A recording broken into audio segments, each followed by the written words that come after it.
मध्ये पुनर्जन्माचा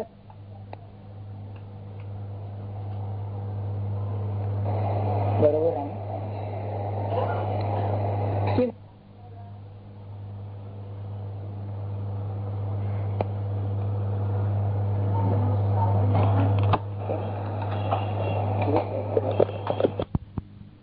पण आपण मध्यम स्थितीची माणसं, साधन सुद्धा आपलं मध्यम. मग होतं काय, आपलं जे ध्येय साधत नाही तर केलेलं वाया जातं का? नाही. भगवंताचं असं स्पष्ट म्हणणं आहे, तुम्ही जे थोडं कराल ते बरोबर तुमच्या पचनी पडल्याशिवाय राहणार नाही. याचा अर्थ असा, ते सांगून ठेवतो आपल्याला, या विश्वामध्ये अशी व्यवस्था आहे, डिझाईन आहे, हेतुपूर्वक अशी व्यवस्था आहे की आपण जे जीव आहोत त्या जीवांची उत्क्रांती स्वाभाविकच व्हायला पाहिजे. तुम्ही थोडं का करा ना, ते वाया जायचं नाही कधी. ते बरोबर त्यांच्या रेकॉर्डला असतं. आपल्याकडे एक कल्पना आहे बघा, की आपण मेल्यानंतर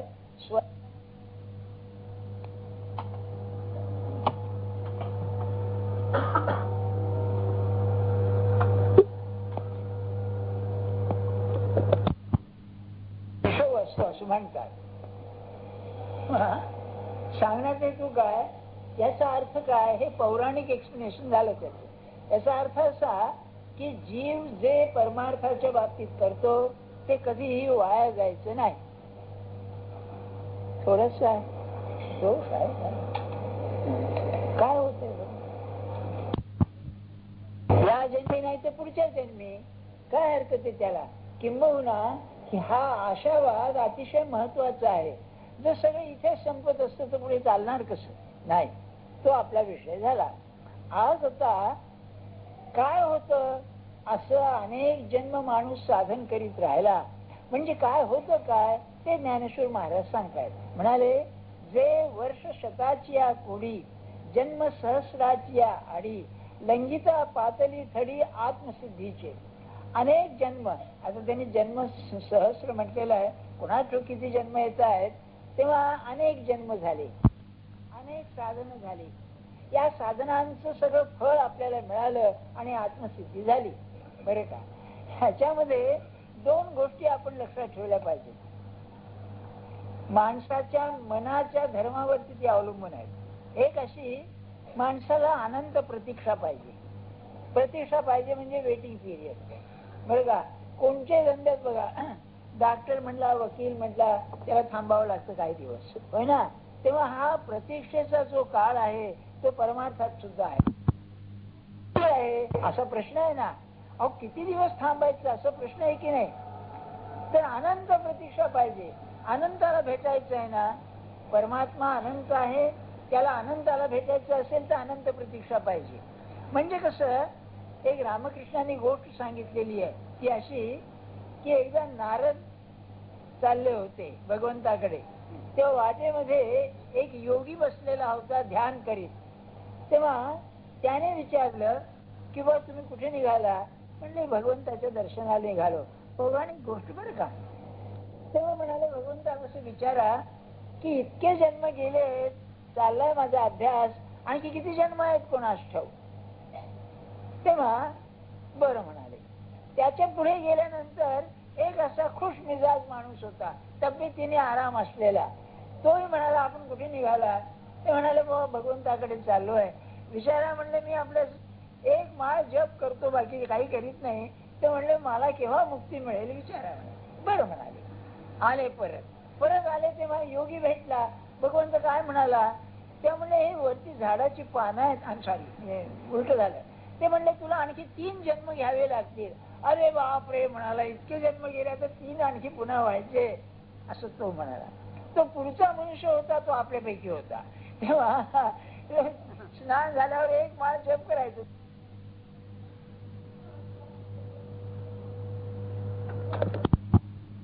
हे हरकत नाही म्हणाला, मिळणार ना, मग काय हरकत नाही. ही अनंत प्रतीक्षा आहे, बरं का.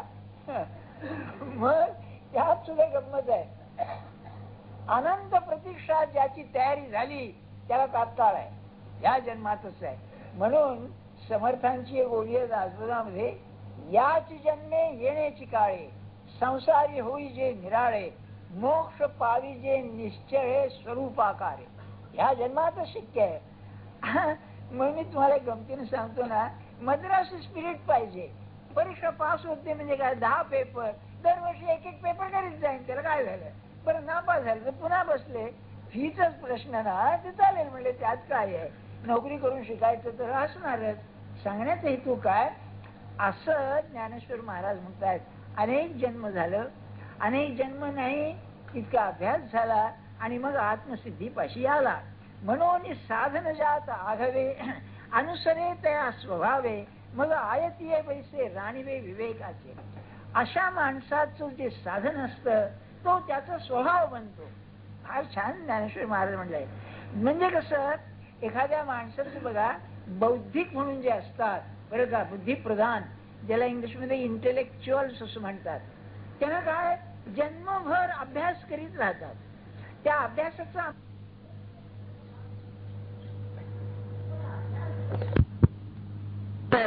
आपण लोकांना सांगताना आपण स्वतः ऐकावं, तेवढंच ऐकायला यायला लागलंय, असं व्हायला लागलंय हो काहीतरी. आता काय करावं.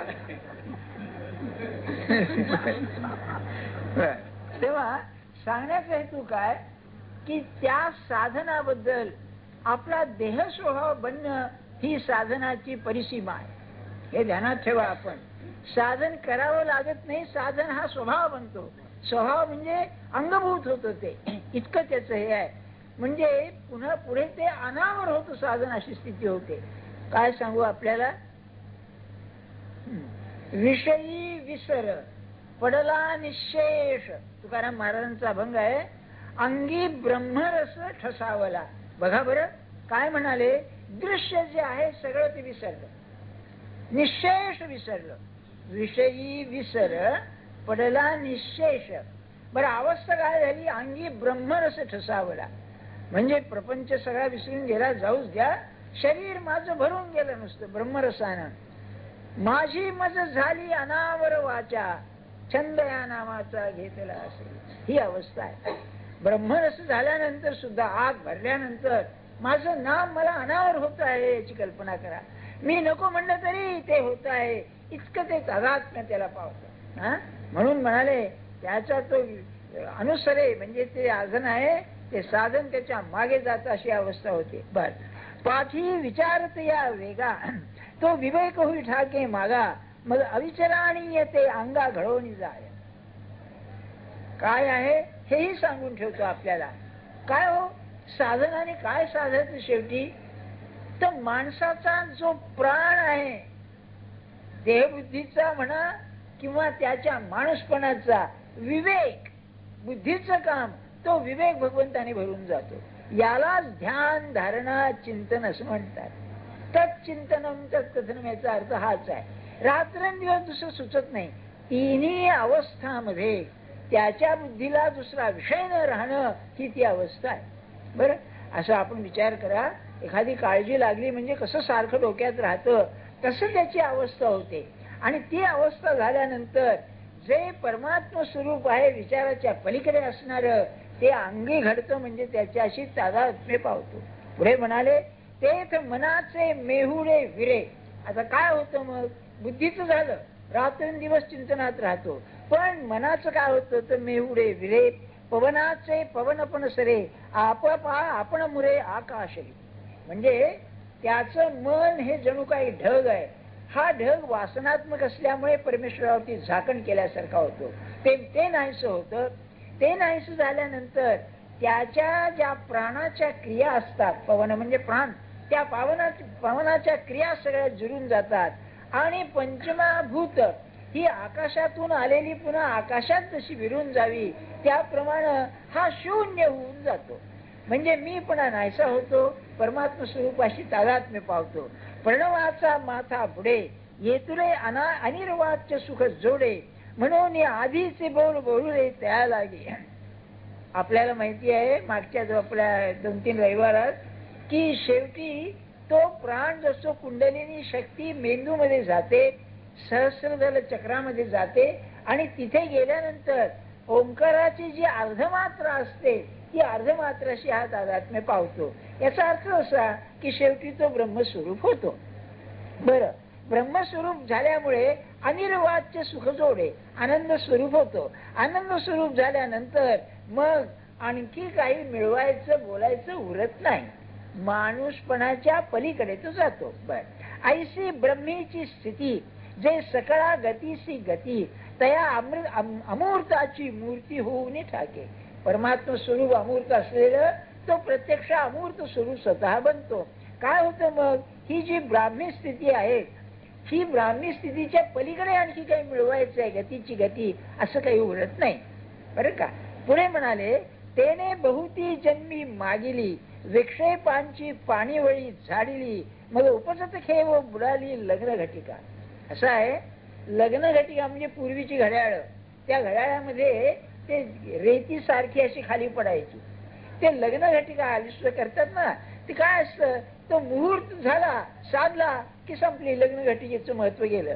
तसं परमात्मा स्वरूपाची प्राप्ती झाल्यानंतर काळाचं भान नाहीसं होतं. एक एक लक्षण ध्यानात ठेवा आपल्याला. असं आहे, एखादं कंटाळवाणं निरूपण असलं म्हणजे 10 केव्हा वाजतात बुवा याची वाट पाहतो आपण. नाही, तुम्हाला जरा आश्चर्य वाटेल पण मी त्या धंद्यातला आहे.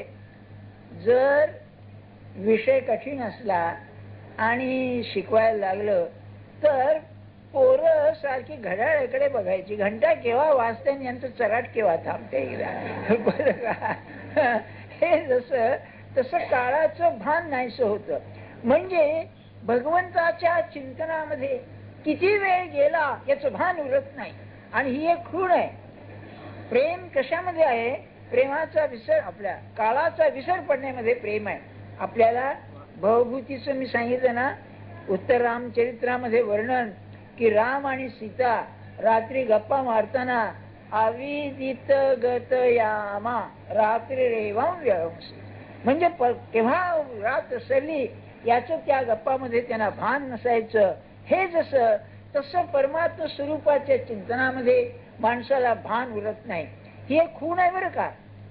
तुम्हाला सगळ्यांना अनुभव असेल, मी सगळ्यांना म्हणताना मी धरून चालतो, तुम्ही सगळे नामस्मरण करता, नसेल तर करा असं सांगण्यात हेतू.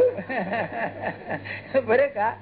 काही वेळेला इतकं सुरेख राम चालतं, 15 मिनिटं 20 मिनिटं गेली पता लागत नाही. आपण कुठे बसलेलो आहोत, केव्हा बसलेलो आहोत, कसे आहोत, काय वेळ निघून जातो, विसरून जातो त्या. किंवा एखादा उत्तम ग्रंथ अभ्यासात सुद्धा होईल ना, एखाद्या वस्तू याच्यामध्ये विषयामध्ये तंद्री लागली तर मनुष्य स्वतःला विसरतो. हे साध्या दृश्याच्या चिंतनामध्ये जर मनुष्य इतकं स्वतःला विसरतो तर जे अनिर्वाच्य सुख आहे म्हणजे परमात्म स्वरूपाचं सुख आहे त्याच्यामध्ये तो काळाच्या भानात राहणार नाही. हे तर काय उघडच आहे. रात्रंदिवस त्याच्यामध्ये असणारा अंग स्वभाव जो बनतो त्याच्यामध्ये स्वतःला विसरून जातो. मग त्यावेळे होतो काय तर अनेक जन्म मागे जे पाण्यामध्ये घाण साचलेली असते ती पाण्यातली घाण जशी नाहीशी व्हावी तशी देहबुद्धीनं जमवलेली सगळी कल्पना नाहीशी होऊन जाते. निर्विकल्प स्थिती येते, कल्पनाच थांबते, भांडण उरतच नाही काही. आणि तद्रूपे तेसी सुलभ लागून ठेवले अभिन्न. मग तद्रूपता येते, अभिन्न होतो. जैसे लोपले अभ्र गगन होऊन ठाके. अभ्र आकाशामध्ये विरल्यानंतर स्वच्छ आकाश राहावं तशी त्याच्या मनाची अवस्था राहते.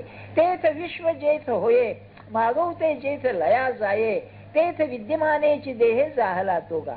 विद्यमान सध्या तो ज्या देहामध्ये राहतो त्या देहाची अवस्था अशी होती की विश्व जेथून आलं त्यात तिथेच जातो. म्हणजे मनाने परमात्मा स्वरूप होतो. ईश्वरापासून आलेलं हे विश्व त्या ईश्वराशी तो तादात्म्य पावतो. बर, मग लाभाची आशा करून धैर्य बाहूचा भरवसा घालीत षटकर्मांचा धारसा कर्मनिष्ठ. आता योग कसा श्रेष्ठ आहे तो सांगायचा. ते सांगताना कर्मयोगाचं पहिल्यांदा सांगतात. कर्मयोगाचं असं आहे, कर्मामध्ये 4 गोष्टी फार महत्वाच्या आहेत. पहिली गोष्ट असेल तर कर्म करणारा, दुसरी गोष्ट असेल तर प्रत्यक्ष कर्म, तिसरी गोष्ट असेल तर कर्माचा हेतू आणि चौथं प्रत्यक्ष कर्म.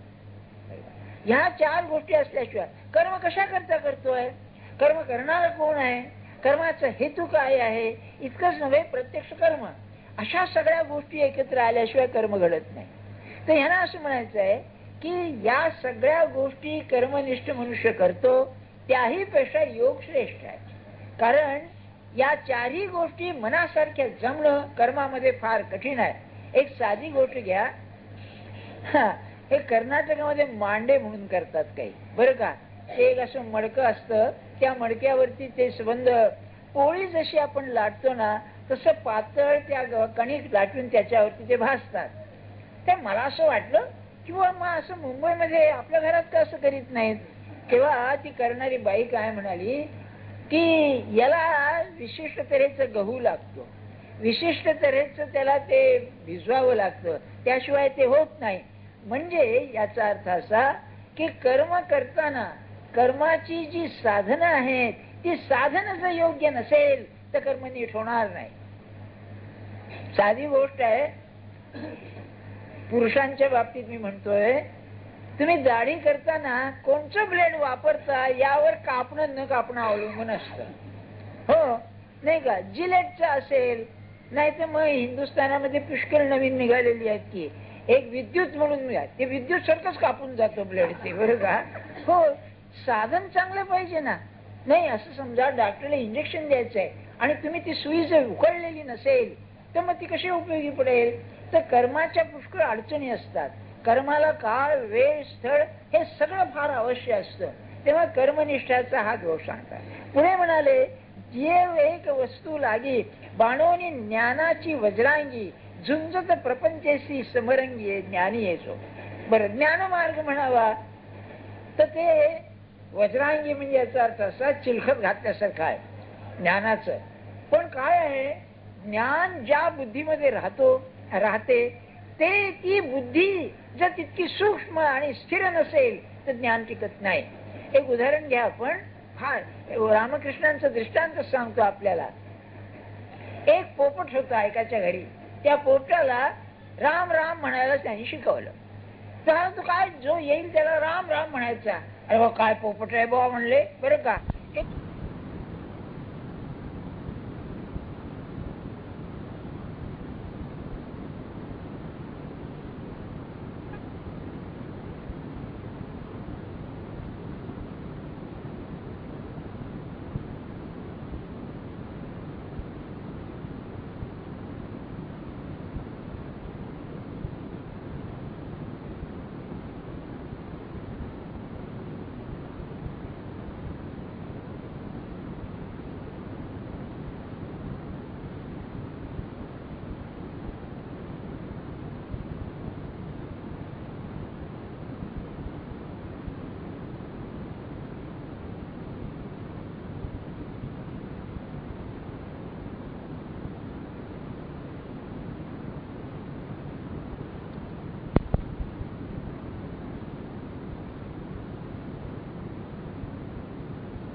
जायचा कसा.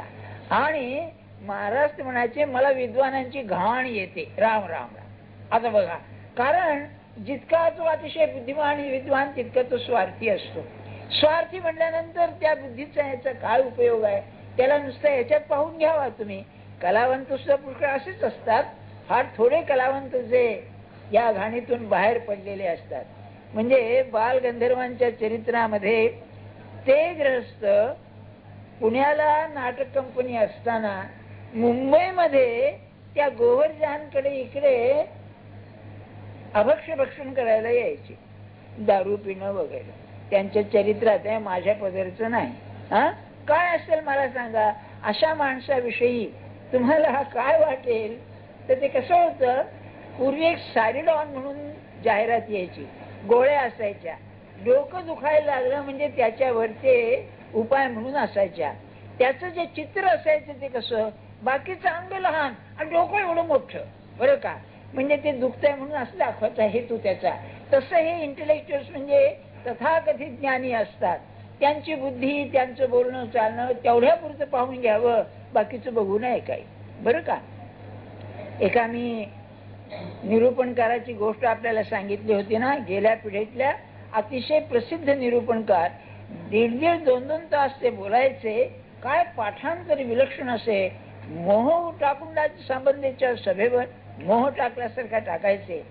त्यांच्याकडे एक ग्रस्त भेटायला गेले तेव्हा दार बंद होतं, तर घरामध्ये भांडण चाललेलं होतं नवरा बायकोंचं. हे मोठ्याने ओरडत होते, बायकोला शिव्यागाळी करीत होते. आणि याने दार वाजवल्यानंतर तो मोठा आवाज जो शिव्यागाळी करीत होता, श्रीराम श्रीराम श्रीराम म्हणून ओरडायला लागले. आणि दार उघडल्यानंतर एकदम फ्रंट बदलला की असं नाटक असते. बरं का, अशी विद्वानांची स्थिती असते. म्हणून ज्ञानेश्वर महाराज म्हणतायत की असे जे ज्ञानी ज्ञानमार्गी असतात, ते ज्ञानमार्गी फारच कठीण असतं. त्या ज्ञानमार्गाचा अवलंब केल्यानंतर ते ज्ञान आतमध्ये जाणं फार मुश्किलीची गोष्ट असते. म्हणून त्याला तेवढ्या ह्याच्यात पाहून घ्यावा सभेमध्ये, बाकीचं त्याला पाहून हे कठीण आहे. पुढे म्हणाले, अथवा निलागे निसरडा तपो दुर्गाचा आडकडा झोंबती तपिये चाडा जयाचे. तपश्चर्या करणारे लोक असतात.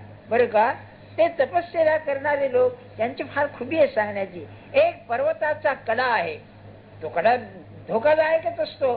तो जर निसरडा असेल तर त्याच्यावर चालताना खाली पडण्याचा धोका फार. तसे हे तपश्चर्याचे लोक असतात. किंबहुना आपल्याकडे कितीतरी अशी पौराणिक उदाहरणं आहेत की ज्या तपश्चर्या करताना या लहान सहान गोष्टींना मोह पडून ते भ्रष्ट होतात. तेव्हा तो तसा कठीण मार्ग आहे. जे भजनात भजतिया भज्य याज्ञिकांचे यज्ञ एवं जे पूज्य सकाळ असदा तेच तो आपण स्वये जाहला निर्वाण जे साधकाचे कारण सिद्ध तत्व.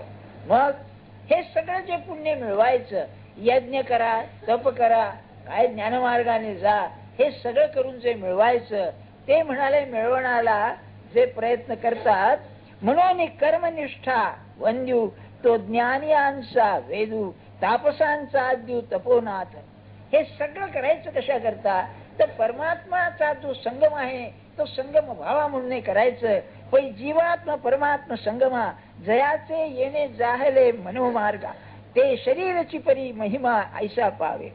मग याचा अभ्यास करणारे जे लोक असतात ते जीव आणि परमात्मा यांची संगती घडते, यांचा संगम होतो म्हणजे तादात्म्य पावतात. आणि ते त्यांना प्राप्त झाले म्हणजे बाकीचे मार्ग सगळे फिके पडतात. म्हणून या कारणे तू ते मी सदा म्हणे योगी होई अंतःकरणे पांडुकुमारा. तस्मात योगी भव अर्जुन, हे गीतेचं मूळ आहे. तेव्हा तू योगाचा अभ्यास कर. बर, आता पुढे मग आता योगी जो म्हणजे तो देवाचा देव जाणीजे आणि सुख सर्वस्व माझे चैतन्य. तो योगाची स्तुती आहे की योग योग जो म्हणतो ना, तो योग असा आहे की परमात्मा स्वरूपाला सहज भेटून किंबहुना माझी योग्यता त्याला येते असं भगवान सांगतायत. योग शब्दाचा अर्थ व्यापक आहे. परमात्म्याशी जुळणं हा खरा योगाचा अर्थ आहे. बर, मग ते तर भजता भजन भजावे हे भक्ती साधन जे आघवे तो मीच जाहर अनुभवे अखंडित. आजी त्रिपुटी म्हणतात याला. असं आहे तत्वज्ञानामध्ये द्वैत आणि त्रैत आहे. एक ड्युअलिझम, दोनच, ज्ञाता आणि ज्ञेय, हे दोन मानणारे.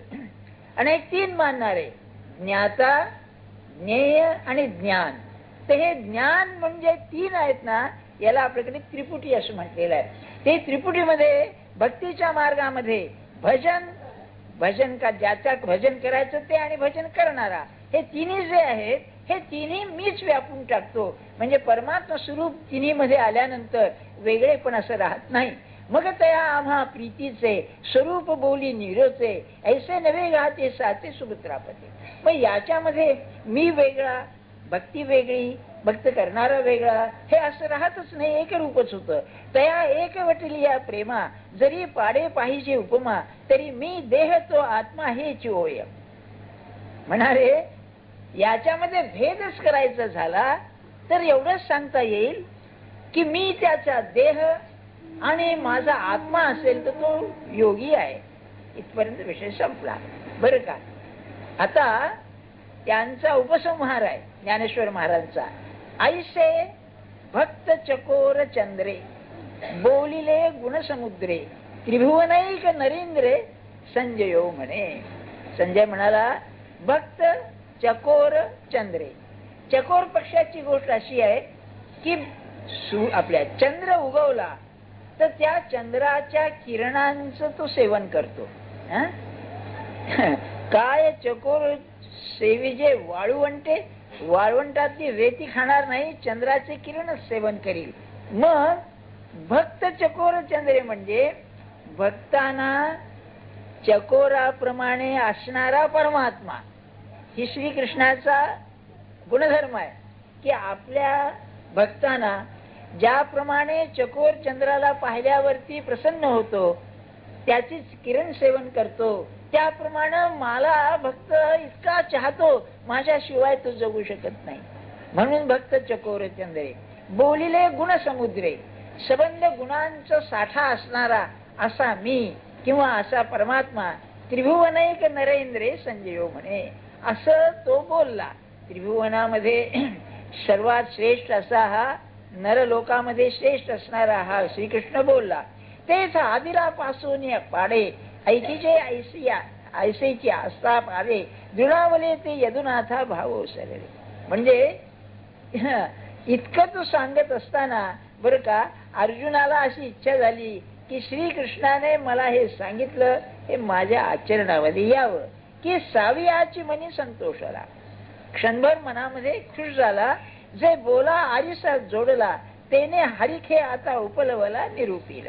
आणि अर्जुनाच्या मनामध्ये नवीन जिज्ञासा उत्पन्न झालेली पाहून ती शांत करण्याकरता श्रीकृष्ण पुढे बोले. काय म्हणाले?